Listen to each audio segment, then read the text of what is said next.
کہ انسان اللہ کی طرف لوٹ آئے، اپنی بے بسی، اپنی بے کسی، اپنی کمزوری، اپنی مجبوری کو سمجھے اور اللہ سے اپنے گناہوں کی استغفار کرے، اپنے گناہوں سے توبہ کرے۔ اور جب ہم حدیثیں پڑھتے ہیں تو اور معلوم کرنے کی کوشش کرتے ہیں کہ یہ آفتیں اور بلائیں کیوں آتی ہے، تو فرماتے ہیں، حضرت حذیفہ رضی اللہ عنہ سے روایت ہے، ایک حدیث پاک کا مفہوم ہے کہ حضور پاک صلی اللہ علیہ وسلم نے فرمایا کہ خدا کی قسم تم امر بالمعروف اور نہی عن المنکر کرتے رہو، یعنی نیکی کا حکم کرتے رہو اور برائیوں سے روکتے رہو اور رکتے رہو، یعنی خود بھی عمل کرو اور یہ فریضہ تم انجام دیتے رہو، ورنہ تم پر اللہ کی طرف سے عذاب آئے گا۔ پھر ایسا وقت آ جائے گا کہ تم دعائیں مانگو گے اور تمہاری دعائیں قبول نہیں ہوگی۔ حلال اور آسان طریقے پر پیسہ کمائیں، سبھی حضرات اس کو کر سکتے ہیں، چاہے جاب ورکر ہوں، اسٹوڈنٹ ہوں، گرلس ہوں یا ہاؤس وائف ہوں۔ ڈیٹیل جاننے کے لیے کال یا میسیج کریں۔ آخر میں ترمذی شریف کی ایک حدیث سنا کر میں اپنی آج کی بات کو ختم کرتا ہوں۔ دیکھیے یہ حادثات، یہ زلزلے، یہ سیلاب، یہ آسمانی آفات کیوں آتی ہے؟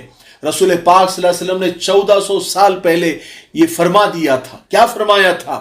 کہ جب غنیمت کے مال کو ہاتھوں ہاتھ لوٹا جانے لگے گا اور امانت کو غنیمت سمجھ لیا جائے گا، یعنی امانت کو اپنا مال سمجھ لیا جائے گا اور زکوٰۃ کو بوجھ سمجھا جانے لگے گا اور علم حاصل کرنے میں دین کو پیچھے ڈال دیا جائے گا، میاں اپنی بیوی کا فرما بردار بن جائے گا اور بیٹا باپ سے دور اور دوست سے قریب ہو جائے گا، مسجد میں شور و غل ہونے لگے گا اور تمہارا سردار فاسق اور گنہگار شخص ہوگا اور تمہاری قوم کا لیڈر ذلیل شخص ہوگا اور کسی کی عزت اس کے شر سے بچنے کے لیے کی جانے لگے گی، ناچ گانا عام ہوگا، شرابیں کھلے عام پی جانے لگے گی اور آج کے لوگ پہلے کے لوگوں کو برا بھلا کہنے لگیں گے۔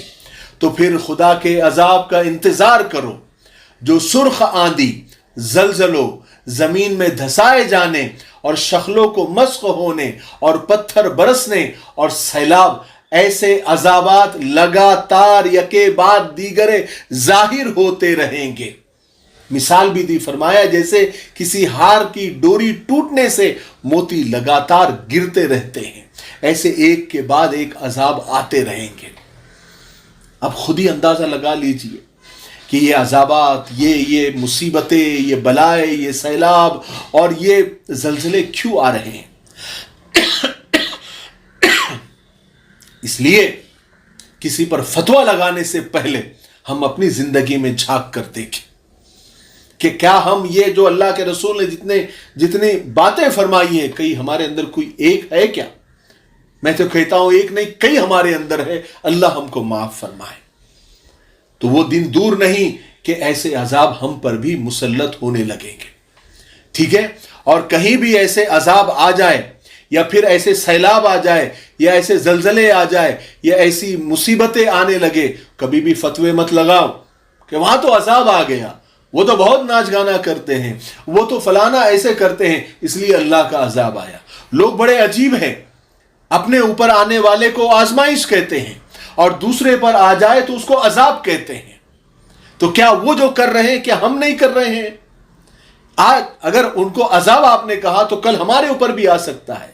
تو یہ فتوے لگانا چھوڑ دو کہ ان پر عذاب آیا اس لیے کہ وہ ناچ گانا کرتے ہیں۔ ارے ان کی گناہوں کی سزا اللہ ان کو دنیا میں دے یا آخرت میں دے، ان کی نیکیوں کی جزا ان کو دنیا میں دے یا آخرت میں دے، ہمارا اس میں عمل دخل نہیں ہے۔ یہ اللہ اور بندے کے درمیان کا معاملہ ہے۔ اللہ نے ہم کو صرف ہمارا ذمہ دار بنایا ہے کہ اپنے آپ کو درست کرو، اپنے آپ کو صحیح کرو، دوسروں پر فتوے لگانا چھوڑ دو۔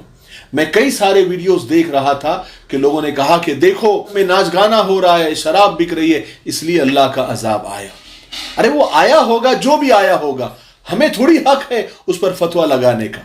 ہمیں تو صرف اپنے اندر جھانک کر دیکھنا ہے کہ ہم کتنے دودھ سے دھلے ہوئے ہیں، کیا ہم بھی انہی کے راستے پر تو نہیں چل رہے ہیں جس پر اللہ کا عذاب آنے والا ہے۔ بس ہم اسی کے ذمہ دار ہیں۔ مجھے امید ہے کہ آج کی ویڈیو سے بہت کچھ سیکھنے کو ملا ہوگا۔ تب تک میرے لیے، پوری امت کے لیے، پوری انسانیت، پوری مانوتا کے لیے اور ہمارے پیارے ملک بھارت کے لیے، یہاں کی امن شانتی، ترقی، انتی کے لیے خوب دعائیں کرتے رہے۔ السلام علیکم ورحمۃ اللہ وبرکاتہ۔